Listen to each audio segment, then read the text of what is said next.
श्री स्वामी समर्थ पूजा and Rudra ब्लॉगमध्ये आपलं स्वागत। तर तुम्हाला थंबनेल बघून लक्षात आलं असेल की आजचा व्हिडिओ कशावरती आहे। तर न वेळ दवडता व्हिडिओला सुरुवात करूयात। वैदिक पंचांगानुसार कृष्ण पक्षातील अमावस्या तिथीला पिठोरी अमावस्या साजरी केली जाते।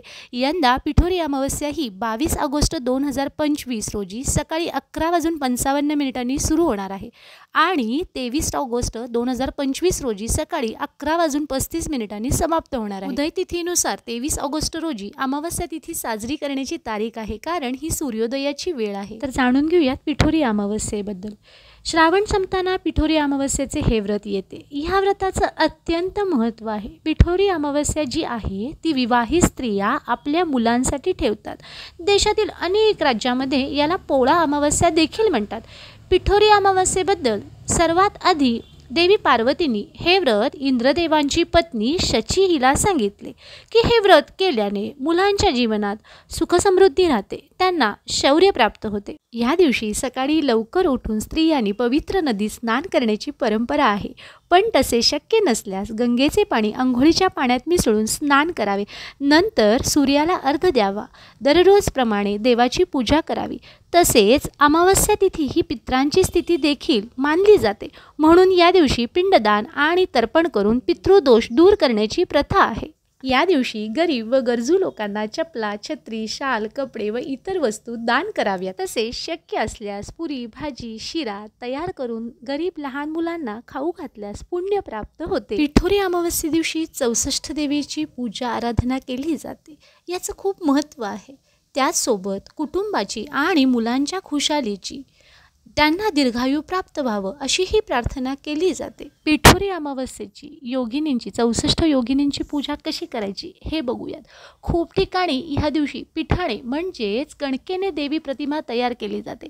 आपल्या आवडीने आपण रंग देऊ शकतो, सजवू शकतो, वस्त्र परिधान सुद्धा करू शकतो। हे सगळं आवडीप्रमाणे करू शकतो। पिठोरी अमावस्या असल्यामुळे देवीची प्रतिमा ही पिठानेच करावी अशी मान्यता आहे।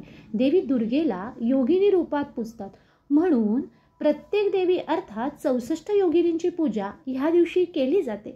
ह्या सर्व मूर्ती एका चौरंगावर किंवा पाटावर मांडल्या जातात। त्यांना दागिने घालायचे असल्यास आपण बेसनच्या पिठाचे दागिने तयार करू शकता। सवाष्णीचे सर्व दागिने, शृंगार देवीला ह्या दिवशी अर्पित करावे।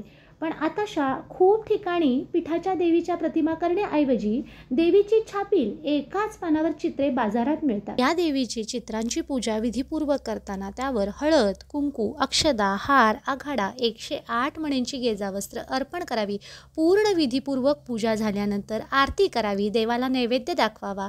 व्रतात नैवेद्यासाठी पिठाचेच सर्व पदार्थ करावेत। बेदाणे घातलेली भाताची खीर हा पिठोरीचा तर खास नैवेद्य। खिरीच्या वाटीवर पुरी झाकून आईने ते डोक्यावर घेऊन अतिथी कोण असा प्रश्न विचारावा। मुलांनी मी आहे म्हणून ते पक्वान मागच्या बाजूने काढून घ्यावी। अशा प्रकारे पिठोरीची जी पूजा आहे इथे आपली समाप्त होते। मंडळी, तुम्हाला माहिती आहे का पिठोरी अमावस्येला 64 योगिनी आणि सप्तमातृकेची पूजा का केली जाते ते? कारण शिव व शक्ती ह्यांच्याद्वारे उत्पन्न झालेले 7 दिव्य माता, ज्यांचे नाव ब्राह्मणी, वैष्णवी, महेश्वरी, कुमारी, वाराही, इंद्राणी, चामुंडी असे आहेत, ह्यांची पूजा केली जाते। नंतर शिवाद्वारे शक्ती योगेश्वरी उत्पन्न झाली।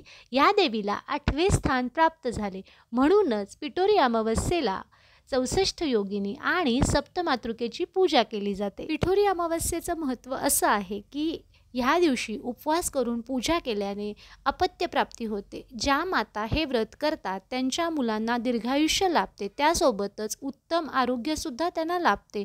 हा दिवस मातृदिन म्हणून सुद्धा आपण साजरा करतो। त्याच दिवशी दुसरा सण असतो तो म्हणजे बैलपोळा। खूप ठिकाणी बैलांची पूजा घरी करून पुरणाचा नैवेद्य दाखवला जातो। खेडोपाडी तर शेतकऱ्यांचा उजवा हात आणि जीवाभावाचा मित्र म्हणून ओळखल्या जाणाऱ्या बैलांची पूजा करून त्यांना सजवून गोडधोड खायला घालून शेतीच्या कामातून विश्रांती दिली जाते। आता सगळ्यात शेवटी आपण कहाणी पिठोरीची ऐकूयात।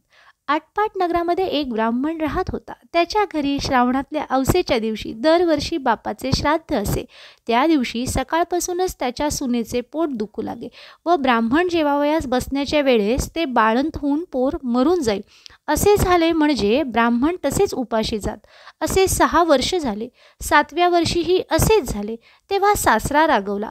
ते मेलेले पोर तिच्या ओटीत घातले. तिला रानात हकलून लावलं. पुढे जाता जाता ती एका मोठ्या अरण्यात गेली. तिथे तिला झोटिंगाची बायको भेटली. ती म्हणाली, बाई बाई, तू कुणाची कोण? इथे येण्याचं कारण काय? आलीस तर लवकर जा, नाहीतर माझा नवरा झोटिंग येईल आणि तुला मारून खाऊन टाकेल. तेव्हा ब्राह्मणाची सून म्हणाली, तेवढ्याकरिता मी इथे आली आहे. हे ऐकून झोटिंगाची बायको म्हणाली, बाई बाई, तू इतकी जीवावर उधार का? तिने आपली सर्व हकीकत झोटिंगीला सांगितली. आता सांग, मला जगून तरी काय करायचं आहे? असे म्हणून ती रडू लागली. हे सर्व ऐकून झोटिंगीला फार वाईट वाटले.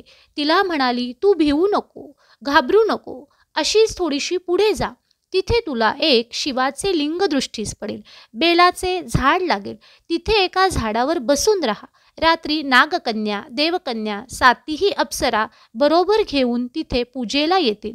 पूजा झाल्यावर खीरपुरीचा नैवेद्य दाखवतील आणि अतिथी कोण म्हणून विचारतील. असे विचारल्यावर मी आहे म्हणून म्हण.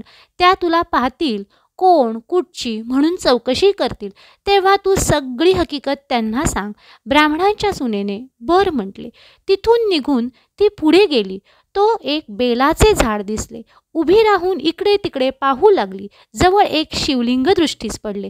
तशी ती शेजारच्या झाडावर जाऊन बसली. इतक्यात रात्र झाली. तशा नागकन्या, देवकन्या, अप्सरांच्या स्वाऱ्यासुद्धा आल्या. त्यांनी शिवलिंगाची पूजा केली, नैवेद्य दाखवला आणि अतिथी कोण म्हणून विचारले. त्याबरोबर ही खाली उतरली. मी आहे म्हणून म्हणाली. तेव्हा सगळ्यांनी मागे पाहिले. त्यांना आश्चर्य वाटले. तिची कोण कुठली म्हणून चौकशी केली. तिने सर्व हकीकत सांगितली. नागकन्या, देवकन्यांनी तिच्या मुलांची चौकशी केली. तेव्हा अप्सरांनी ती दाखविली. पुढे त्यांनी तिच्या 7ही मुलांना जिवंत केलं आणि ती तिच्या हवाली केली. पुढे तिला हे व्रत सांगितले. 64 योगिनीची पूजा करण्यास सांगितले आणि मृत्यूलोकी हे व्रत प्रकट करण्यास सांगितले. तसे तिने विचारले, ह्यांनी काय होते? अप्सरांनी सांगितले, हे व्रत केले म्हणजे मुलेबाळे दगावत नाहीत, सुखासमाधाने राहतात. पुढे ती त्यांना नमस्कार करून निघाली. आपल्या गावात आली. लोकांनी तिला पाहिले. ब्राह्मणास जाऊन सांगितले, भटजी बुवा, तुमची सून घरी येत आहे. त्याला ते खोटे वाटले. अर्धघटकेने पाहू लागला. तो मुलेबाळे दृष्टीस पडू लागली. पाठीमागून सुनेला पाहिले. तसा उठला. घरात गेला. मूठभर तांदूळ, तांब्याभर पाणी आणले. तांदूळ सुनेवरून आणि मुलांवरून ओवाळून टाकून दिले. हातपाय धुवून घरात आला आणि हकीकत सुनेला विचारली. तिने ती सगळी हकीकत सांगितली. पुढं सर्वांना आनंद झाला. मुलाबाळांना सुद्धा ती सुखानं नांदू लागली. ही 60 उत्तराची कहाणी 5 उत्तरी सुफळ संपूर्ण. तर मंडळी, तुम्हाला आजचा व्हिडिओ कसा वाटला? पिठोरी अमावस्येची पूजा, त्याचे महत्त्व आणि कथा याची सर्व माहिती मी तुम्हाला आजच्या व्हिडिओमार्फत शेअर केलेली आहे. आशा आहे की आजचा व्लॉग तुम्हाला नक्कीच आवडला असेल. आवडल्यास लाईक करा, फॅमिलीसोबत, फ्रेंडसोबत हा व्लॉग शेअर करा आणि कमेंट करा. आणि आजच चॅनलला इंटरेस्टिंग पुढच्या व्लॉगसाठी फॉलो करा. तोपर्यंत श्री स्वामी समर्थ.